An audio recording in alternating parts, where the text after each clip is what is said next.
Hello, everyone. Welcome back to another episode of collegementoring.org. My name is Aryan, and I'm the founder. Today, I'm honored to be speaking to Keon and Chase, who have accepted to meet and share their journey with us today. So, to get things kicked off, could we get a little introduction? Tell us a bit about yourselves, the high school you guys went to, and where you guys headed after graduating. Yeah, I'll start.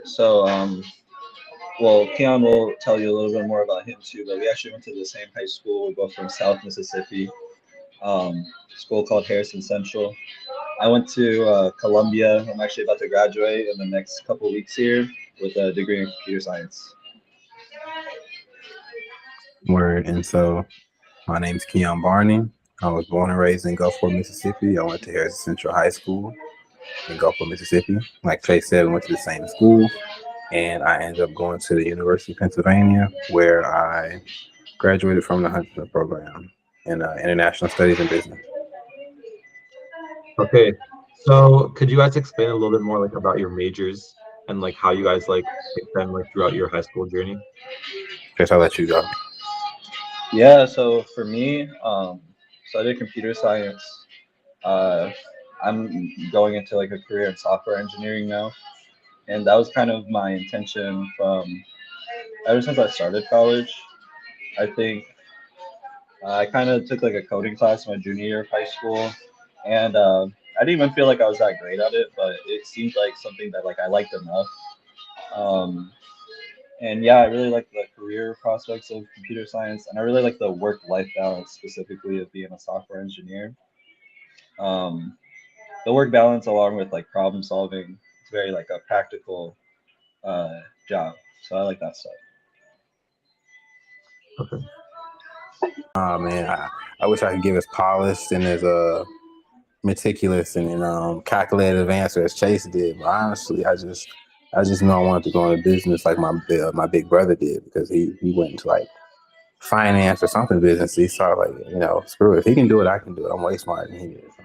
But and he's cool, so it seems cool. And so, I saw myself as the type of person maybe representing people in business deals, like maybe sports people, or maybe artists. And so I ended up wanting to, like I said, I know I wanted to go to school for business, but I didn't really know what that meant yet. I didn't know what that meant yet. I thought maybe that meant going to my local state school and studying business. But as I just went throughout high school and started getting more exposure, I, went through different college fairs. And long story short, I learned about the school I ended up going to, the University of Pennsylvania. I learned that it had this really robust business school, and basically the top business school in the country for undergrads. And so to me, it was a no-brainer. Once I learned that, I knew I had to get there. And so in terms of my major though, um, I would say I have two. So in the business school, I study marketing. And so, I've completed all that business, because the business school makes you complete a curriculum that is all the business foundation. So I didn't just study marketing. I had to study all the other intro classes too. So, accounting, finance, all of that, for better or for worse. I hated some of the classes, but I managed. But I really liked marketing, and now I work in sales, because I've always been interested in sales and marketing. So that's kind of what led me to marketing. Nothing too fancy there. But my other major is international studies with a Spanish target. And so when I say other major, that doesn't really describe it. I'm actually getting another degree. So I have one degree from the business school, and then I have another degree from the College of Arts and Sciences. And so, long story short, I just like Spanish. So I just decided to do another degree in Spanish. So, yeah. Okay, so like did you guys like base your high school classes based on like what you wanted to do, or did you guys like take whatever classes you guys wanted and then like adapt when you got into college? I'd say for me, went to a high school where there really it's not really like the opportunity to specialize in anything really. I think for me, my mindset was not really about like picking classes that like aligned with my major, but it was more about taking like all of the most like hard classes that I could, like taking all the APs and the dual credit classes that I could put on my schedule, and just making the most of what I had. Yeah, no, that's so true. See, some people, I can't speak to everyone else, but we didn't have that many classes, like Chase said. We didn't have the luxury to say, I'm not gonna take these AP classes. I'm gonna take this one and that one. Like, We had a couple, so I'm not gonna act like we didn't have any. And especially compared to before me and Chase got there, that might have been like two in the whole school. Now by the time I graduated and Chase can attest, there might have been like maybe seven-ish, something around that range. And then by the time Chase graduated, maybe it was 10. Who knows where it's at now, but I'm sure it's higher, hopefully. But in terms of planning our classes though, I mean I will say like for me specifically, like it came down to Chase probably might have had to make the opposite decision or a different decision. For me, I had to choose Spanish over physics. Like I didn't take physics in high school. I never took physics in high school or college, and I never wanted to because I didn't. I figured I didn't fucking need it for business. Fuck, I'm like I said, I'm gonna be managing people. Fuck, I need to know how a fucking sphere revolves.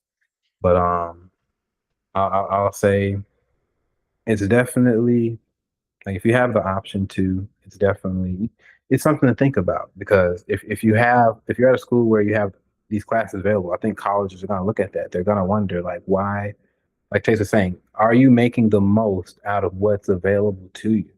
And so when you look at that, are you that's something that I feel like yes, they can see that on your resume, but deep down, I feel like you'll know, like based on what your school offered, did you run away from the hard classes, or did you step up and try to challenge yourself? And so, Okay, so like based on of like so you guys both gone to some like really like prestigious schools. So how do you guys think extracurricular activities helped your college application? And like how did you guys like choose which ones you guys wanted to do? And yeah. Yeah, I would say again for me it wasn't really a matter of choosing. Actually, it was kind of like again I kind of had to exhaust everything that was there, and a big part of my extracurriculars, which I'll say like were I think a big part of my success, um, was that I like made a bunch of clubs at Harrison Central. So like, I made a college mentoring organization, kind of like what you're doing here. But what I did was kind of like working directly like with peers. I did like tutoring, a science honor society, a film club, probably a few more I'm forgetting now. But yeah, I would say for me, I would say like the biggest thing that I think I kind of have that I think I have in my experience of doing like extracurriculars that I think a lot of people overlook is like the aspect of being able to like kind of carve your own path, make your own like clubs. And in that way, like my narrative that I built was very like strong and pointed because I had literally like made the clubs that made up my activities list. yes, that's so key. I like what he said. And so I would say you're gonna either fall into one of two positions. You're either gonna be like Chase said, someone who's a trailblazer, and you're just able to create your clubs. And so hey, maybe you don't have the ability to do that because of the way your school is structured. That's okay. So here's what you can do. Like Chase said, take that same mentality and approach it into, okay, well, here's the existing clubs, and here's what I want to, here's a story I'm looking to tell the admissions officers. So based on what's available, here's what's going to help me paint the picture that I'm looking to paint. Because they're not expecting you to come in knowing what major you're going to finish at. I mean, it's good to have an idea, of course, but a lot of people switch. But it's not the idea that, it's not the fact that we're not grading you for accuracy. We're grading you for effort. Like, does it seem like you care about what you're going to learn here? Or do you just want to get in for the cloud or for whatever reason because your parents want you to? And so I give it just to give examples to be concrete. So like, for instance, like I said, I knew before I knew what the dual degree program I went into was, I just knew on a very baseline level, I want to study business and I also want to study Spanish. Now, I don't know what that looks like, but I would like to do both. And so I got involved with, first of all, I took all the Spanish classes I could. So to answer your question from earlier too, in terms of choosing classes, yes, I took all the Spanish classes, but I was going to do that anyways because I loved it. And and to give credit, the teachers are really nice. We say our school was small and didn't have a lot of resources, but it had a lot of love, for the handful of teachers that really cared. They really, made a great experience for us students that were trying to learn. And so that's part of the reason why I picked Spanish. But I I took all Spanish classes, and I mentioned that because I also became president of the Spanish Honor Society. I think it was called a Spanish club, whatever you call it. I mean, it's a shame. I should know it because I was president, but I was the president of it. So I didn't just become president because of voting and stuff. I became president because I was very active and I really enjoyed that club. And so that's just one example. But of course, like different stuff like student council and I'll say whatever your major is, whether it's business or whatever it is, just pick extracurriculars that you can pick a credible story to say, hey, I was looking to build skills to help me pursue this major at your school. And even for some people, it's like, well, I have a job. I can't like don't be afraid to think outside of the box in terms of like really use what's available to you because you'll be surprised what these schools value. Like they really value people that work a job. Like I used to work at Best Buy in high school. Like you'll like I asked Chase, he'll come pick me up from Best Buy at the end of my shift. And so, but schools value the fact that, oh wow, this kid is in high school and he's working. He doesn't have to work. Now, why is he working? Who knows? Does he have to support his family? Who knows? Does he just want extra money to buy cool stuff? Doesn't matter. They don't need to know the actual reason why I'm working. They just need to know that this young man is able to achieve these grades, achieve these test scores, write these dope essays, do all these extracurriculars, and he did it 5 to 9 at Best Buy and crushed his.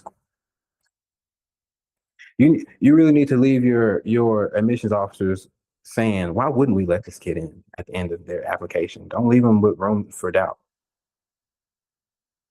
Okay, so throughout your college, so you guys achieved a lot, like I can tell, but throughout your college application process, did you guys like use any resources like college, like how I use Chase for college mentoring, or did you guys use anyone for like essay help, or did you guys use like anything like that at all?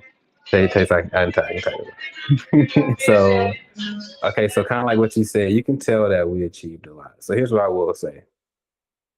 Even before we achieved a lot, quote unquote achieved a lot, because I mean, we're still looking to achieve more. Here's the difference. The difference between, us and our peers then, I don't want to say our peers, but what helped us. It wasn't our achievements. We wasn't looking on what we did in the past or what we're currently doing. It was who we were. We were achievers, if that makes sense. And we just knew, like, based on our identity, like before I ever got in the pen, I knew I was a pen student, and I didn't even have a doubt that I was going to get in. Because if you don't believe the admission story that you're spinning, how could you ever expect the admissions officer to believe it? Like I knew I was a pen student, and I thought I wrote it to the point to where they would be dumb not to let me in. Like, bro, like you don't see it, like, and so. But in terms of resources, we was big on heart. I say that to say we was big on heart and want and the desire. I don't know why. We just for some reason didn't want to do what was normal. But in terms of resources, I will say, like I said, went to a small school in Gulfport, Mississippi.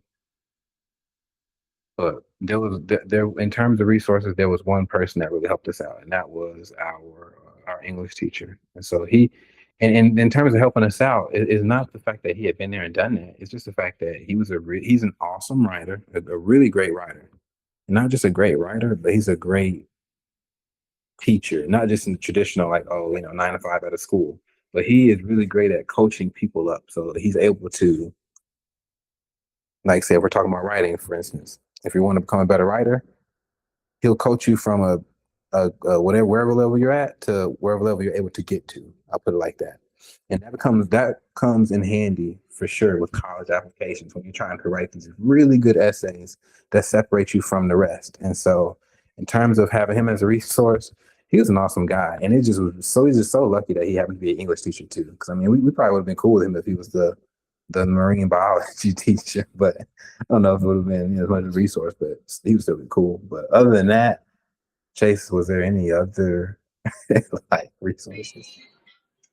Yeah, no, no. I was like, we were the resources.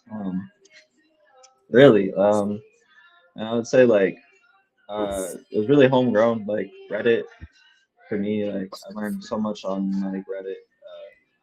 I wouldn't recommend Reddit though. Like those college Reddits, they're very like soul crushing.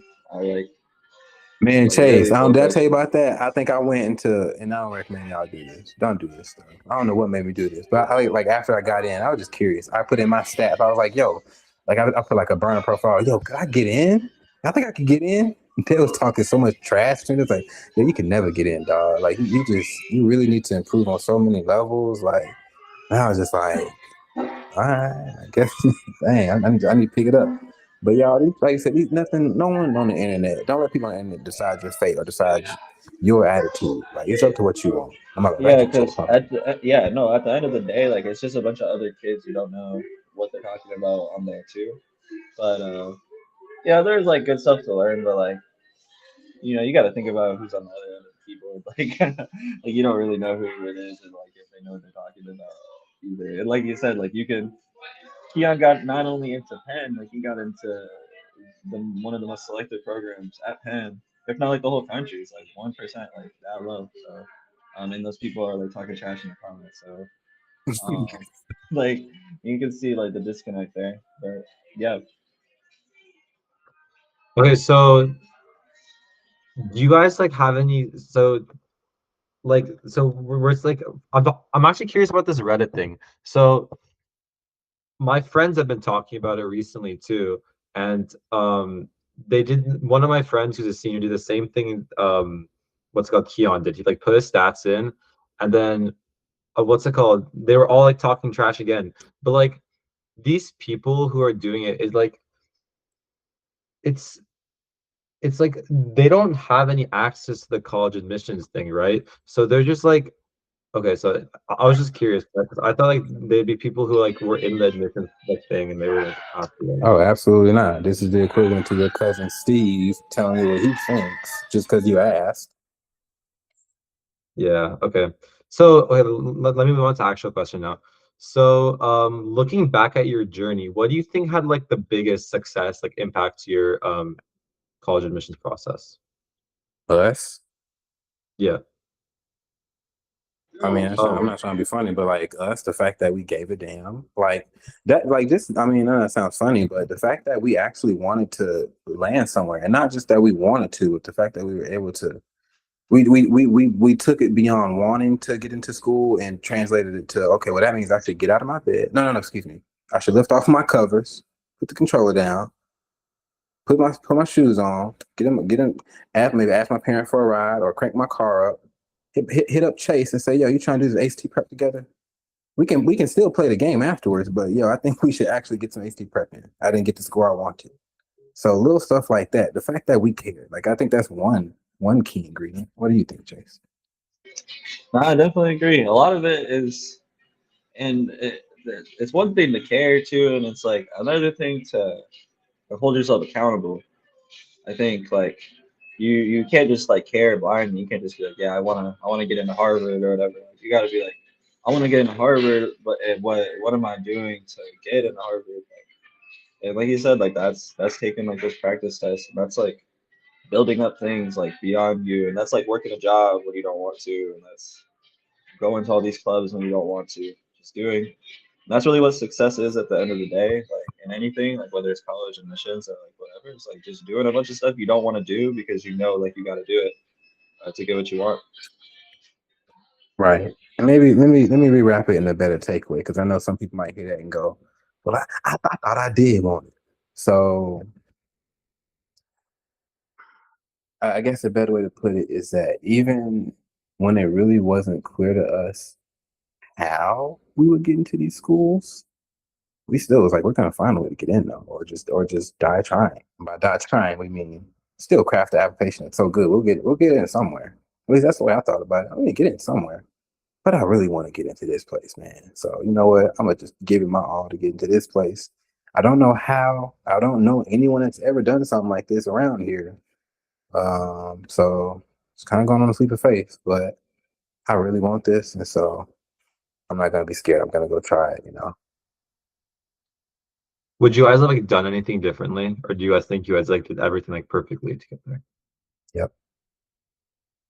Gotcha. Okay. Nothing. So No, you know what? Okay. Let me get at a fair shake. I will say because my one of my main things I always preach is that access to knowledge is power. People say knowledge is power, access to knowledge, and so that's what helped me and Chase get into these schools.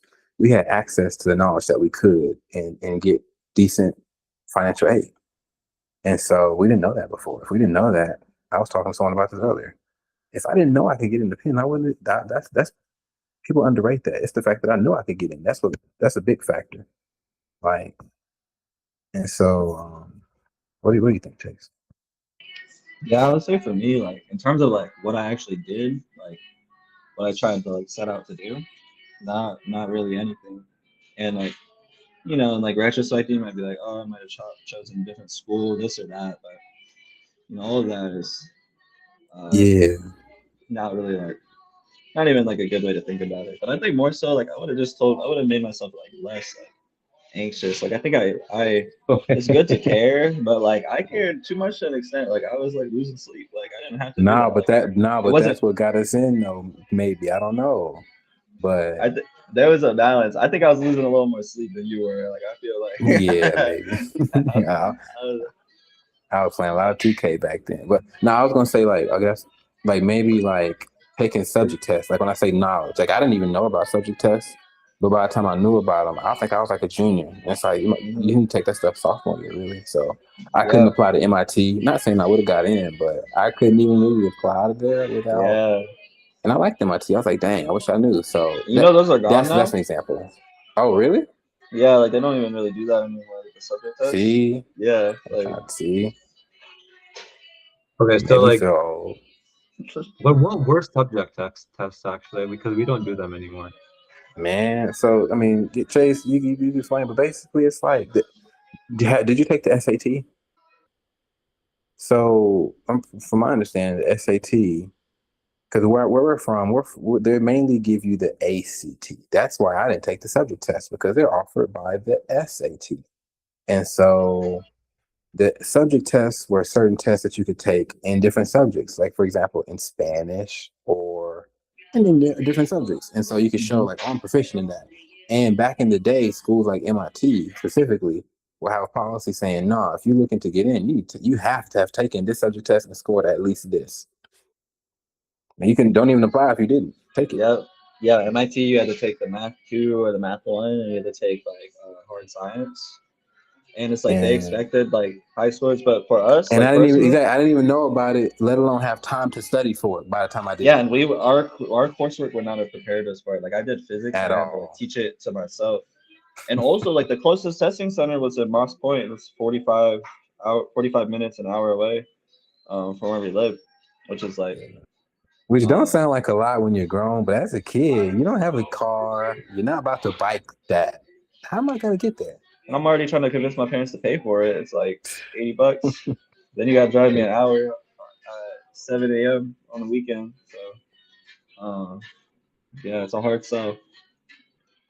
Yeah, I mean nowadays for us, they offer the SAT for free at our school now, and like testing is like $20, and it's like they're like everywhere now, so it's like pretty convenient. Okay, Chase, we came up in the Doom era or something. Like, what's up? let me wrap things up real quick. So, what's some advice you would give to like a random high school student watching this, and they're like, and they want to achieve and go to like UPenn or Yale or Harvard or Stanford. They want to go to all these schools. What's some advice you would give to them to help them achieve that?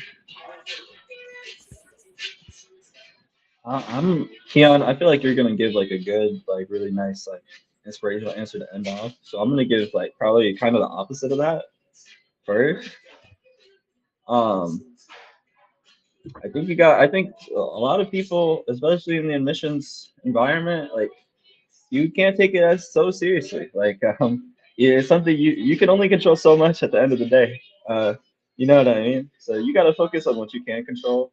And at the end of the day, if you try your best, and Harvard says no, Yale says no, Stanford says no, um,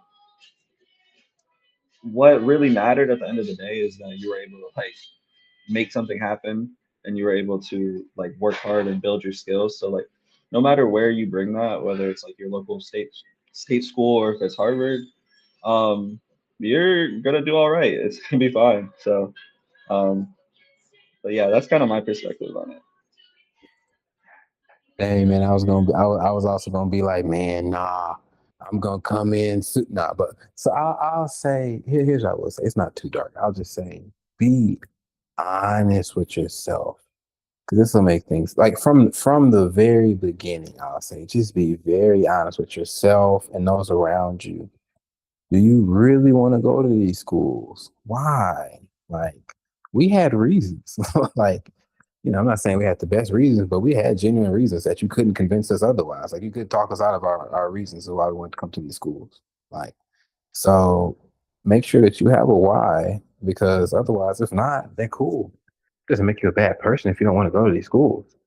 But you're gonna feel like it because deep down, you really don't want to, but you're putting in all this so-called work, and you're not putting your all into it because you don't really want to. And so that's fine. Figure out what you want to do and go do that because you're gonna enjoy that. And you want to look back on your high school years as a time that you enjoyed. Like I look back on my high school years and I really enjoyed it. You know, like especially those times like where people would call it sacrifices and stuff to stuff. Oh, y'all must have did this rigorous training. It is not what you think. I promise it's not what you think, but it's more than what you might think too, if that makes sense. So that's why I Yeah. say be honest with yourself because I'm not gonna sit here and say it's easy. Oh, if you put your mind to it, you can do whatever. Even if you give it your all, like I say, be honest with yourself and give yourself some grace, but also have backup plans. Like, just be flexible because there's nothing guaranteed in this world. It's just as much as I got in the pen, there's a universe where I might not have got into it. I would have gotten somewhere, but that's what I'm telling you guys. I'm not guaranteeing that you're going to get in somewhere, but I guarantee that if you don't apply, you won't get in. And I guarantee that you'll never be able to turn back the clock and say, you know what, let me change my mind. Won't. Okay, well, thank you guys so much for spending some time and helping me with my nonprofit. Is there anything else you guys would like to add on? I'll just say thank you too. Thank you for having us on. It's nice to get to share a little bit. It was a pleasure. Okay, thank you so much. Thank you everyone for watching, and I'll see you guys next time. Bye.